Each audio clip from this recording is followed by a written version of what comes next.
nom de tous les élus du peuple, je tiens à leur exprimer notre profonde compassion et notre soutien plein et entier dans les preuves qu'ils traversent. Qu'ils sachent que nous ne les oublions pas, que leurs souffrances sont aussi les nôtres et que la paix sera restaurée sur l'ensemble du territoire de la République démocratique du Congo. Gardons également dans nos pensées les plus positives et dans nos prières l'ensemble de nos forces combattantes ainsi que notre commandant suprême. Qu'ils sachent, nos forces combattantes, le commandant suprême, le président de la République, que nous mesurons pleinement les sacrifices qu'ils consentent chaque jour pour défendre la patrie et préserver son unité. Que Dieu les bénisse et qu'il bénisse la République démocratique du Congo. Je vous remercie, chers collègues.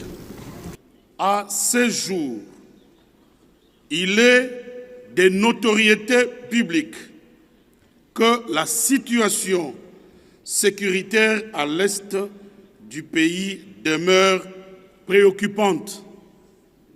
En conséquence, la prorogation de ce régime d'exception s'avère indispensable.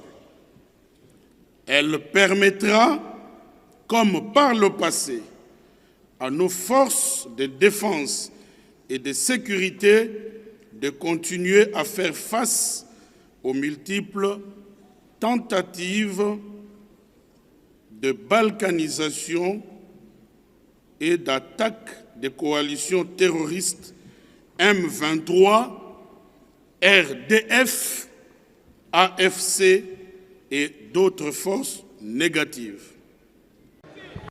La prorogation de l'état de siège est presque un devoir constitutionnel. Tant que la situation à l'Est n'évolue pas, donc nous ne pouvons pas prendre la responsabilité de lever cet état de siège. C'est donc une contrainte constitutionnelle. Voilà pourquoi, à la majorité, je dirais même qualifiée, tous les députés nationaux ont décidé de la prorogation de cet état de siège. L'état de siège est presque un devoir constitutionnel.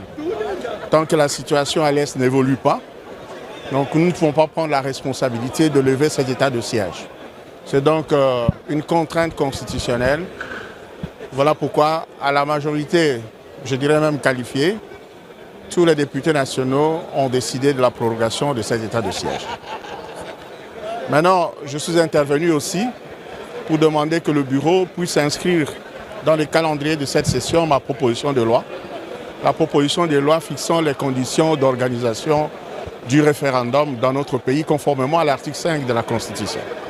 Comme je l'ai indiqué, cette proposition de loi est importante pour la République, pour la construction de la démocratie dans notre pays, indépendamment des temps, indépendamment des circonstances.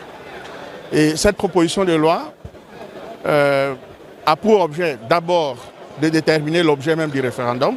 J'ai indiqué que notre Constitution demande que toute décision concernant les transferts de la capitale, toute décision en matière de cession du territoire, échange ou adjonction du territoire, toute décision en matière de révision constitutionnelle puisse être prise par le Parlement après l'approbation par référendum populaire du peuple.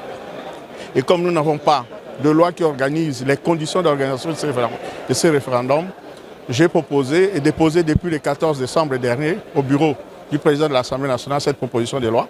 Voilà pourquoi j'ai demandé qu'on inscrive au calendrier de cette session et le président m'a écouté.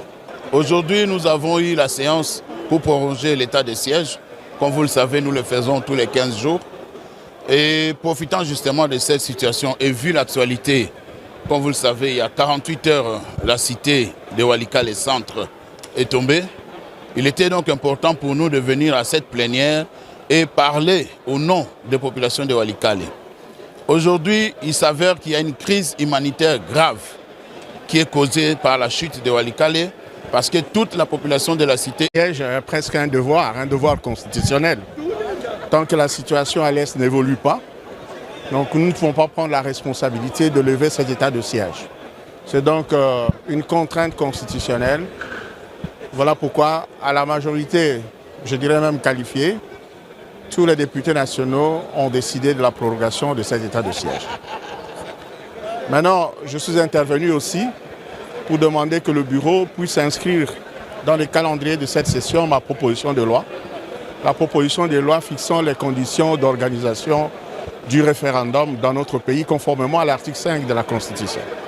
Comme je l'ai indiqué, cette proposition de loi est importante pour la République, pour la construction de la démocratie dans notre pays, indépendamment des temps, indépendamment des circonstances. Et cette proposition de loi a pour objet d'abord de déterminer l'objet même du référendum. J'ai indiqué que notre Constitution demande que toute décision concernant les transferts de la capitale, toute décision en matière de cession du territoire, échange ou adjonction du territoire, toute décision en matière de révision constitutionnelle puisse être prise par le Parlement après l'approbation par référendum populaire du peuple. Et comme nous n'avons pas de loi qui organise les conditions d'organisation de ce référendum, j'ai proposé et déposé depuis le 14 décembre dernier au bureau du président de l'Assemblée nationale cette proposition de loi. Voilà pourquoi j'ai demandé qu'on inscrive au calendrier de cette session et le président m'a écouté. Aujourd'hui, nous avons eu la séance pour proroger l'état de siège. Comme vous le savez, nous le faisons tous les 15 jours. Et profitant justement de cette situation et vu l'actualité, comme vous le savez, il y a 48 heures, la cité de Walikale Centre est tombée. Il était donc important pour nous de venir à cette plénière et parler au nom des populations de Walikale. Aujourd'hui, il s'avère qu'il y a une crise humanitaire grave qui est causée par la chute de Walikale, parce que toute la population de la cité est partie. Les populations environnantes vers la route qui va avec Kisangani, c'est-à-dire la cité de Moubi, Njingala, Makana, Logu, tous sont sur la route. De même au niveau de ceux qui sont venus depuis Goma, la cité de Pinga, Kachebere, Luvungi, Mtakato, toutes ces populations sont sur la route en détresse. Et aujourd'hui, nous avons estimé à plus de 20 000 ménages qui sont vraiment en danger parce qu'ils sont dépourvus de tout. Les gens n'ont pas de l'eau potable, ils n'ont pas de toit, ils n'ont pas à manger, ils n'ont pas de soins médicaux et ils sont livrés aux intempéries de la nature. Et à côté de ça, bien sûr, il y a l'insécurité. Nous avons des enfants qui ont été séparés de leurs parents et c'est pourquoi nous avons introduit aujourd'hui même une motion d'information. Une motion d'information au bureau de l'Assemblée nationale afin qu'on demande au gouvernement de la République de diligenter d'urgence une mission d'assistance humanitaire au niveau de Kisangani. Cette mission pourrait débarquer dans les 48 heures et ainsi apporter secours aux populations en détresse. Nous espérons que cette demande sera rencontrée. Vous savez que Walikale a résisté pendant plus de 3 mois au niveau des limites avec Massissi, dans le Pinga Kachebere. Mais seulement, voilà, les verrous a sauté et il y a 48 heures, Walikale est tombé. Mais seulement, c'est une bataille perdue, mais nous allons continuer à défendre la population de Walikale.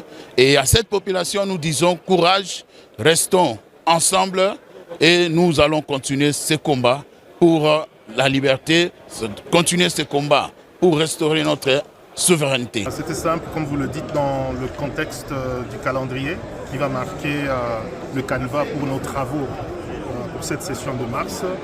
Il y a certains projets qui n'ont pas figuré dans le texte qui a été partagé. Et il était question de demander au président, en général au bureau, de quoi il en est. Pour ce qui me concernait personnellement, j'avais initié depuis le mois de septembre 2024 une loi sur le génocide congolais. Et cette loi ne se limitait pas à énumérer les faits constitutifs de ce génocide-là, et ça allait plus loin en réprimant l'exaltation et la contestation du génocide congolais. Parce que la perspective de la loi, c'est celle de sauvegarder la mémoire collective ici chez nous. Donc c'est dans ce sens-là que j'intervenais. J'ai compris que le travail se faisait au niveau du bureau parce qu'il a bel et bien précisé que le gouvernement congolais a été saisi de mon texte. Ils attendent leurs observations pour que le débat puisse intervenir finalement ici au sein de l'Assemblée nationale. Nous pouvons peut-être faire œuvre utile en distinguant la question de la prorogation de l'état de siège, de son efficacité elle-même. Il est vrai que l'état de siège a précédé plus ou moins la dégradation de la situation qu'on vit depuis le début de l'année, donc depuis le mois de janvier. Mais au stade où nous en sommes, nous avons eu à discuter longuement depuis le début d'un projet qui n'ont pas figuré dans le texte qui a été partagé. Et il était question de demander au président, en général au bureau, de quoi il en est. Pour ce qui me concernait personnellement, j'avais initié depuis le mois de septembre 2024 une loi sur le génocide congolais. Et cette loi ne se limitait pas à énumérer les faits constitutifs de ce génocide-là, et ça allait plus loin en réprimant l'exaltation et la contestation du génocide congolais. Parce que la perspective de la loi, c'est celle de sauvegarder la mémoire collective ici chez nous. Donc c'est dans ce sens-là que j'intervenais. J'ai compris que le travail se faisait au niveau du bureau parce qu'il a bel et bien précisé que le gouvernement congolais a été saisi de mon texte. Ils attendent leurs observations pour que le débat puisse intervenir finalement ici au sein de l'Assemblée nationale. Nous pouvons peut-être faire œuvre utile en distinguant la question de la prorogation de l'état de siège, de son efficacité elle-même. Il est vrai que l'état de siège a précédé plus ou moins la dégradation de la situation qu'on vit depuis le début de l'année, donc depuis le mois de janvier. Mais au stade où nous en sommes, nous avons eu à discuter longuement depuis le début. Parler au nom des populations de Walikale. Aujourd'hui, il s'avère qu'il y a une crise humanitaire grave qui est causée par la chute de Walikale parce que toute la population de la cité est partie. Les populations environnantes vers la route qui va avec Kisangani, c'est-à-dire la cité de Moubi, Njingala, Makana, Logu, tous sont sur la route. De même au niveau de ceux qui sont venus depuis Goma, la cité de Pinga, Kachebere, Luvungi, Mtakato, toutes ces populations sont sur la route en détresse.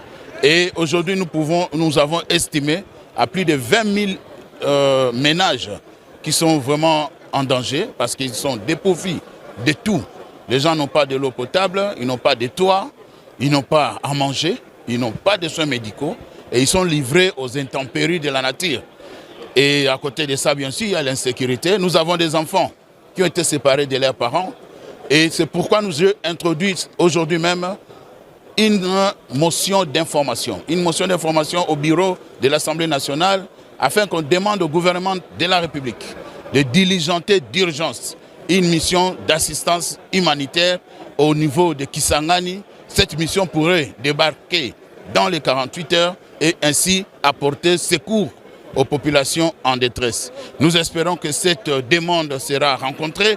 Vous savez que Walikale a résisté pendant plus de 3 mois au niveau des limites avec Massissi, dans le Pinga Kachebere, mais seulement voilà, les verrous a sauté et il y a 48 heures, Walikale est tombé.